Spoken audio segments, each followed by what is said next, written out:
Hello, and welcome to Part 2 of the Math 0362 Test 3 review. Question 18 says, suppose y varies directly as x. Direct means multiply, so that means y will equal to k times x. Well, I know y is 8 and I know x is 1/2. So 8 is equal to k times 1/2.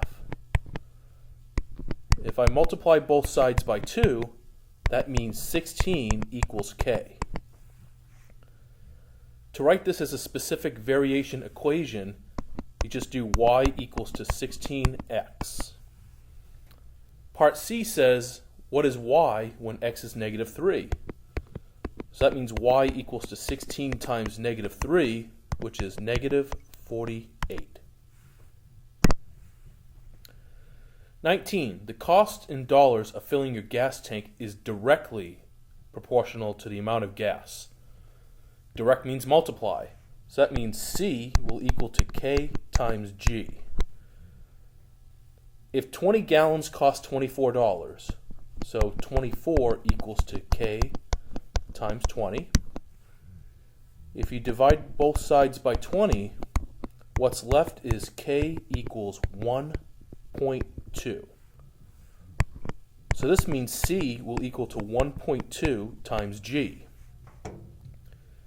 How much would 23 gallons cost? So that means C will equal to 1.2 times 23, which works out to be 27.6. In number 20, it says R varies inversely as cube of H. Inverse means divide. So R would equal to K divided by H to the third.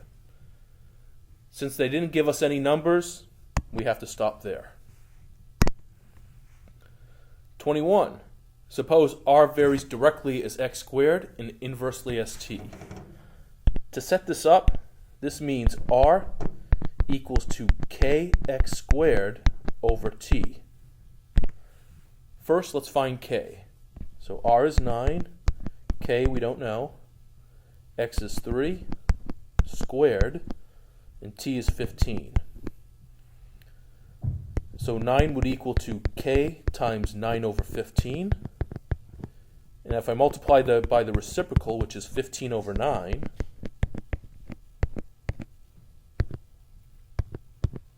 I get k equals 15. So the new problem is R equals to 15x squared over t. Let's put in the new numbers. So R will equal to 15 times 9 squared over 8. 9 squared is 81. And that works out to be 1215 over 8. That is the answer. Graph the inequality and express in set notation and interval notation. All right, so first, create a number line and mark off the number 5.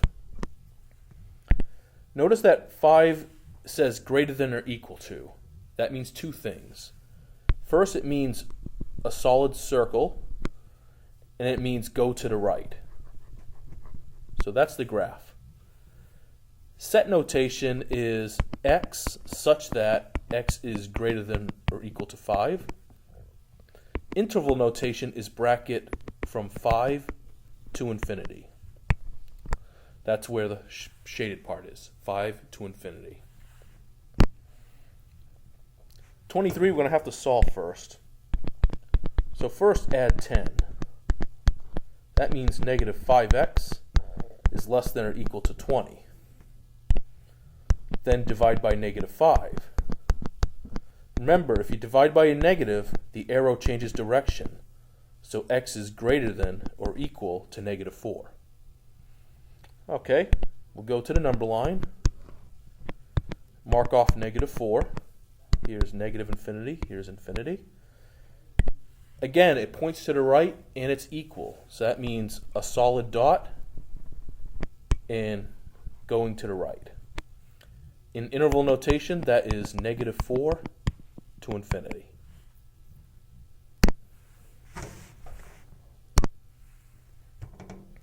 (20) 24, solve the inequality.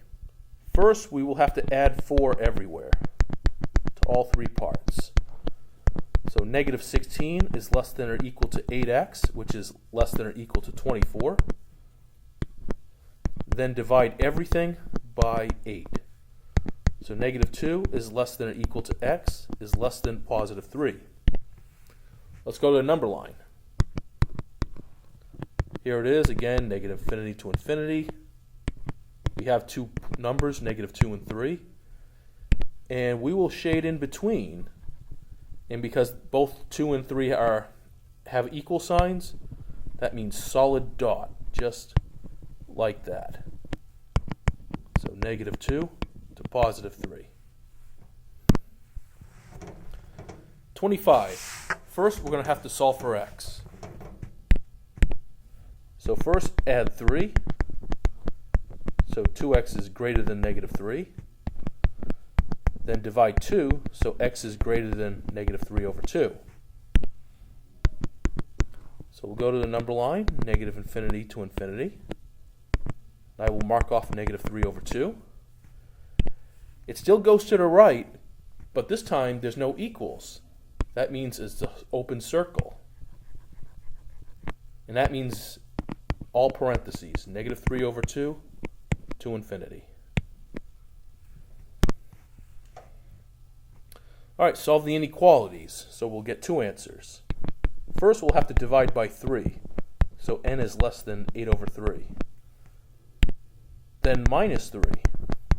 So n is greater than 0. Let's go to the line. We'll mark off 2 points, call it 0 and 8/3.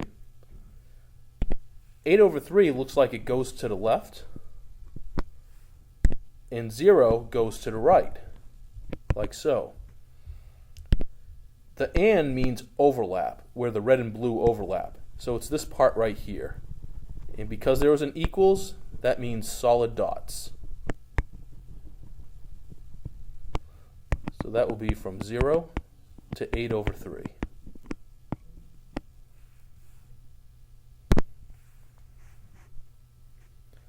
All right, same thing with 27.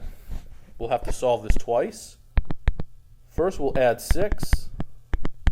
So 3n is less than or equal to 7.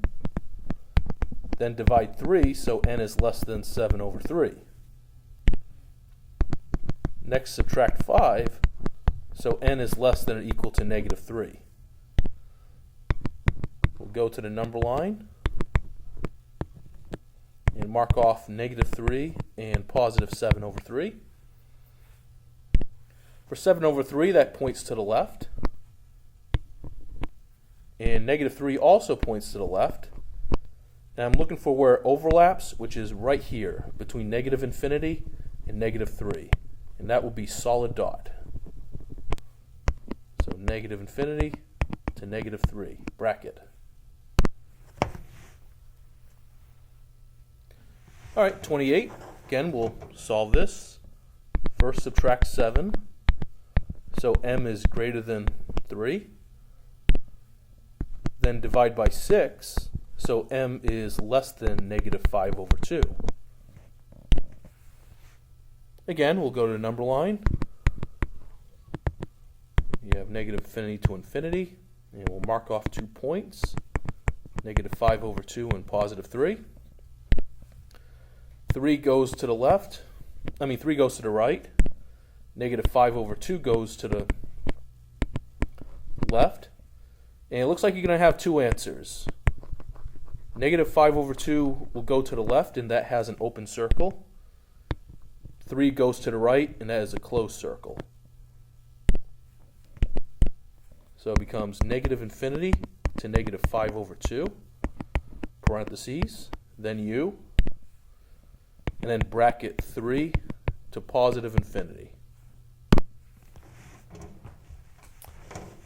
All right, 29. Again, solve it twice. So first, subtract 6. So m is less than 3. And And over here, first multiply by 5. So negative 2m is less than negative 10.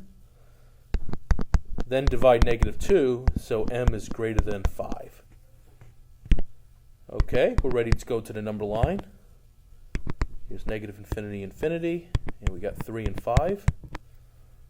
It looks like 3 goes to the left, and it is solid. And 5 goes to the right, and it's open. So again, two answers. Negative infinity to 3, union, parentheses 5 to infinity. All right, number 30. Again, we will solve twice. So first add 2. So 4x is less than 24. Then divide 4, so x is less than 6. Then subtract 2, so 10x is greater than 7. And divide 10, so x is greater than 7 over 10. All right, we'll go to the number line. From negative infinity to infinity, and you got 2 points. 7 over 10 and positive 6. It looks like 6 goes to the left in its open circle.